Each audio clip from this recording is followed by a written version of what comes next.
Assalamualaikum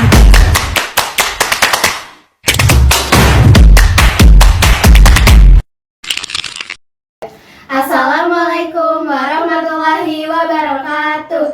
Halo semuanya. Kami dari kelompok 10 yang beranggotakan saya Nuria dengan NPM 082, saya Sasminta Dinastiti dengan NPM 087, saya Silva Aulia dengan NPM 089. Di sini kami akan menjelaskan suatu budaya, yaitu mengenai budaya Mapak Pengantin adat Sunda dari daerah Jawa Barat.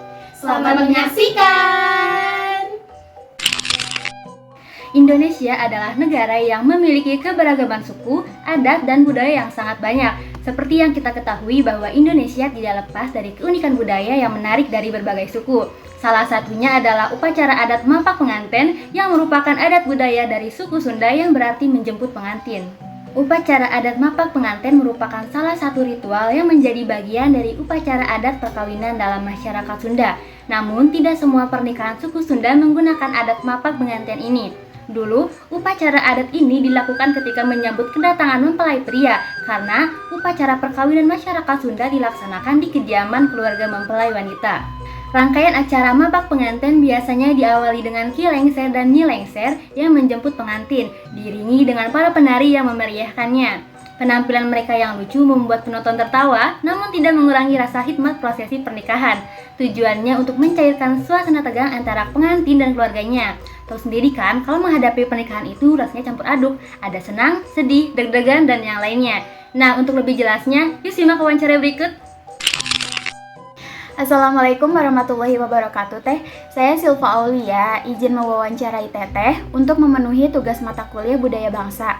Apakah Teteh bersedia? Waalaikumsalam, boleh dong? Baik, boleh perkenalan diri dulu Teh? Ya, perkenalkan nama saya Silva Herunisa. Saya seorang penari yang biasa mengisi acara upacara adat Sunda yang biasa disebut Mapak Besan ya kok di sini. Wah, kebetulan banget ya Teh. Menurut Teteh, gimana sih asal-usul Mapak Pengantin ini? Jadi, upacara adat Mapak Pengantin ini telah dilaksanakan sejak zaman Kerajaan Pajajaran, yaitu sekitar abad ke-14. Pada zaman itu, upacara adat ini hanya dilaksanakan ketika ada putri raja atau keluarga kerajaan yang akan menikah. Jadi, rakyat biasa itu tidak boleh melaksanakan upacara ini.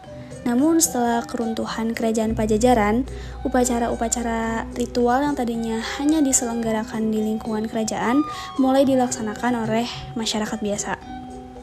Menurut Teteh, Mapak Pengantin itu apa ya Teh? Menurut pendapat saya, Mapak Pengantin itu sebuah tarian arak-arakan yang terdapat dalam serangkaian upacara adat pernikahan Sunda. Nah, di dalam bahasa Sunda ini, mapak berarti menyambut atau menjemput, dan pengantin itu artinya pengantin. Sebenarnya tujuan dari Mapak Pengantin itu apa sih Teh? Tujuan dari Mapak Pengantin itu adalah menjadikan pengantin sebagai raja dan ratu sehari. Jadi harus disambut dan diperlakukan lebih baik dari biasanya. Dan hal itulah yang membuat tradisi Mapak Pengantin ini sangat ramai. Sebenarnya ada nggak sih Teh bahan atau peralatan yang digunakan untuk Mapak Pengantin? Tentu ada dong. Peralatan Mapak Pengantin itu ada seperti namanya bokor, yaitu nampan berisi bunga-bungaan, dan ada payung juga untuk memayungi pengantinnya. Proses Mapak Pengantin itu sendiri bagaimana ya Teh? Kalau untuk prosesi Mapak Pengantin itu terdiri dari berbagai prosesi adat tradisional.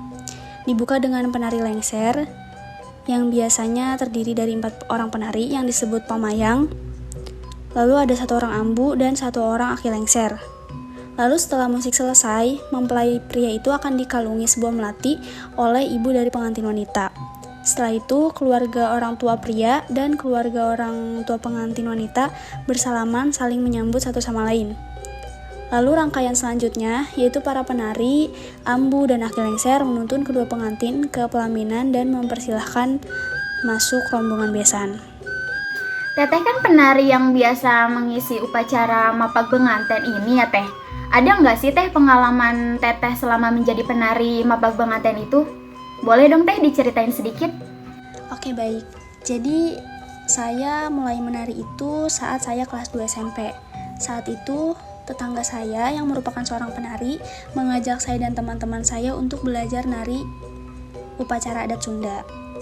Lalu saya dan teman-teman saya bersedia untuk belajar nari, dan kita pun mulai belajar nari dari tahun 2016. Setelah itu, kita tidak hanya diajarkan tarian upacara adat Sunda, tapi kita juga diajarkan tarian-tarian dari berbagai daerah yang ada di Indonesia, seperti tari Jaipong, tari Bali, tari Piring, tari Betawi, dan lain-lain ya, masih banyak. Setelah 1-2 bulan kita latihan, kita diajak untuk ikut mengisi acara upacara adat Sunda ini di daerah Jawa Barat. Dan saat itu pertama kali tampil itu sangat gugup dan sangat nervous karena tidak biasa tampil di depan orang banyak. Dan saat itu juga kita nari menggunakan musik dari degungan asli, padahal kita latihan itu musiknya dari kaset. Jadi sangat nervous dan agak sedikit beda ya, cuman gerakannya sama. Dan pada saat nari pun ada gerakan yang sedikit salah lah ya, tapi kata tetangga saya itu wajar karena kita pertama kali nari. Dan setelah dari situ kita mulai sering diajak nari upacara adat Sunda sampai kita udah nggak nervous lagi. Banyak juga pengalaman dan ilmu baru yang kita dapatkan karena menari upacara adat Sunda ini juga kita sering bersama penari-penari senior. Jadi kita lebih tahu dan lebih banyak ilmu yang masuk mengenai mengenai budaya-budaya Sunda dan budaya-budaya yang ada di Indonesia, khususnya upacara adat Sunda ini. Dan pengalaman-pengalaman yang saya rasakan itu ada yang pahit, ada juga yang manis. Contohnya seperti sendal hilang saat menari, lalu make up yang buru-buru, lalu lupa bawa aksesoris untuk kepala dan lupa bawa baju narinya, gitu, macam-macam lah pokoknya. Tapi itu merupakan pengalaman yang sangat berkesan ya. Dan juga saya sebagai penari merasa sangat senang karena menari itu merupakan hobi yang dibayar. Jadi rasanya tuh beda gitu. Wah, sangat berkesan ya Teh. Baik, itu saja yang ingin saya tanyakan. Terima kasih banyak ya Teh atas semua jawaban dan penjelasannya. Saya izin tutup ya Teh. Wassalamualaikum warahmatullahi wabarakatuh.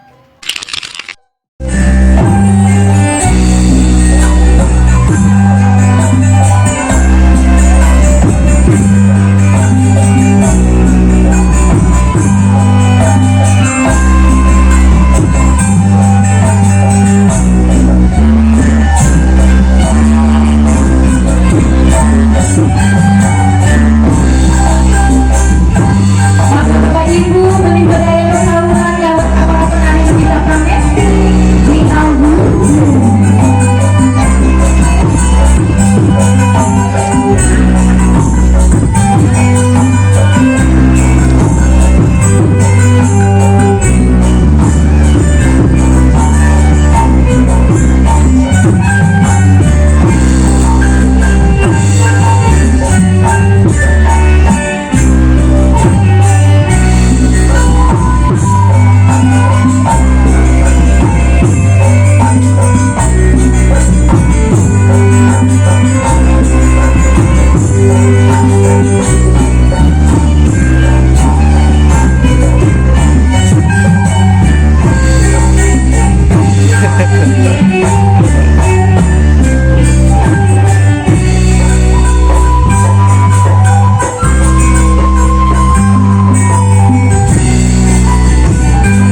izinkan saya menarik kesimpulan dari penjelasan tentang budaya mapak pengantin, yaitu upacara perkawinan adat Sunda yang menjemput atau menyambut pengantin.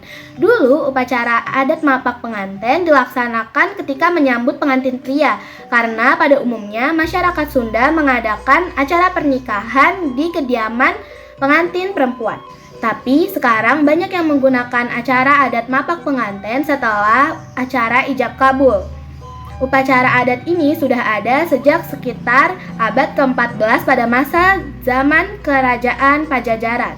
Mapak pengantin adalah tarian arak-arakan yang bertujuan untuk menjadikan pengantin sebagai raja dan ratu sehari. Peralatan yang dibutuhkan adalah nampan berisi bunga-bungaan dan payung. Sekian penjelasan dari kelompok kami, kurang lebihnya mohon maaf. Wassalamualaikum warahmatullahi wabarakatuh. Terima kasih.